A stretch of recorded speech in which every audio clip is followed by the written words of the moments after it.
Hi guys, kamusta na kayong lahat? So welcome back to my YouTube channel, Annalyn Tapa. So kung bago na kayo guys sa aking YouTube channel, ako nga pala si Annalyn Tapa. Welcome kayong lahat. At kung hindi pa kayo nakapag-subscribe, i-click nyo lang ang subscribe button sa baba at pakiclick nyo na rin ang bell notification para ma-notify kayo sa lahat ng mga videos na i-upload ko. Nag-upload ako guys ng mga video tips, video tutorial nang sa ganun ay may share ko ang kaalaman ko sa kapwa ko YouTubers, lalong-lalo na sa mga new YouTubers na nagsisimula pa lang gumawa ng kanilang channel.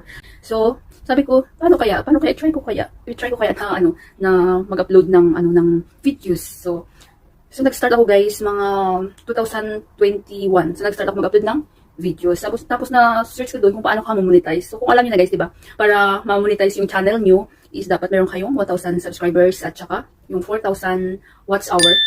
So dapat ma-reach niyo yun para ma-monetize kayo. Kasi isip ko paano ko ito ma-monetize? I mean, paano ang hirap abutin itong requirements ni YouTube. So nag-search ako kung paano. So pwedeng mag-join sa mga group na sub ganun. Tapos yung mga iba kong mga friends, mga iba kong kamag-anak, message ko na mag-subscribe. Pero dapat pala guys, hindi ko ginawa yun na i-message sila kasi alam niyo kung bakit? Kasi yung ibang friends at